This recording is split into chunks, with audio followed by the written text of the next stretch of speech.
First song Godavari గట్టు రమణ గోగులు అద్భుతంగా పాడాడు. సెకండ్ సాంగ్ మీను భీమ్స్ అద్భుతంగా పాడాడు. ఇప్పుడు థర్డ్ సాంగ్ మనం ఒక ఎక్స్ట్రాడినరీ వాయిస్ ఏదైనా ట్రై చేయాలి. ఒక హిందీ నుంచి కానీ మలయాళం నుంచి కానీ ఏదైనా వెరైటీగా మరి నేను పాడతా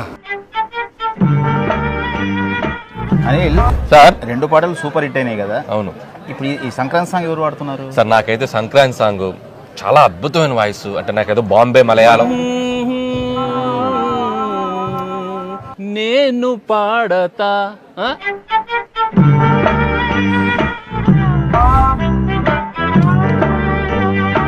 పాడతా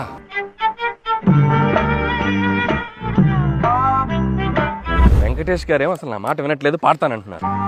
హిస్ వాయిస్ ఇస్ ఓకేనా? అరే go for some big singer. నేను అదే అనుకుంటున్నాను. సార్ నేను పాడతా సార్ సార్ నేను పాడతా. Okay sir.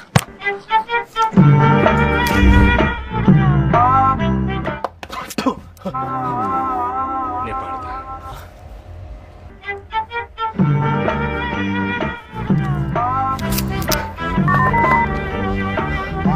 అరే భీమ్స్, పాడించేవా నువ్వు, పాడించే. గోదావరి గట్టు సాంగ్ని ఇంత పెద్ద హిట్ చేసినందుకు I want thank all the fans. Thank you so much. Thank you for the love, thank you for the attention.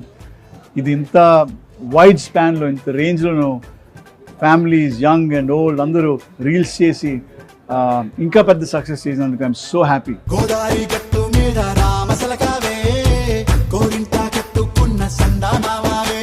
మీ సపోర్ట్కి, మీ లవ్కి it makes me really, really happy. Thank you so much. When you see the song on the screen, it will be even more enjoyable. I'm sure you'll love it. ఈ మూవీలో తత్మ పాట కూడా అద్భుతంగా వచ్చాయి. I'm so happy. I can't wait for the movie to release. And once again, thank you for all the love. This is Ramana Gogula signing off.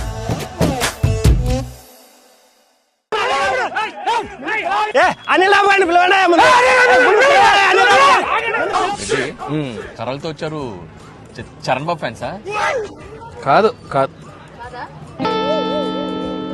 పోనీ బాలయ్య బాబు ఫ్యాన్సా? కాదు అసలుగా. మరి ఎవరు ఫ్యాన్స్? నీ ఫ్యాన్సే అంట. అందుకే సరే, నా ఫ్యాన్స్ అనుకుందాం కాసేపు. కర్రలతో ఎందుకు వచ్చారు కనుక్కో.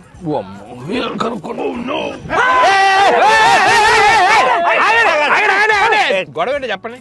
మార్క్ లో షూట్ పెట్టారు. అవును. పొద్దున అనిల్ రాపుడి హోటల్ నుంచి బయటకు వస్తా అంటే సినిమా పేరు ఏందని అడిగాం. ఆయన గీరగా సంక్రాంతికి వస్తున్నామంటాడేంటి? ఆడు ప్రతి సంక్రాంతికి సినిమా వేసుకొని వస్తాడని మాకు తెలియదా? చింతకి సినిమా పేరేంటి? అదే సంక్రాంతికి వస్తున్నా. సినిమా పేరే సంక్రాంతికి వస్తున్నాం. ఓహో, ఇప్పుడు చెప్పండి, సినిమా పేరే పేరు సంక్రాంతికి వస్తున్నా. ఎప్పుడు వస్తున్నాం? సంక్రాంతికి.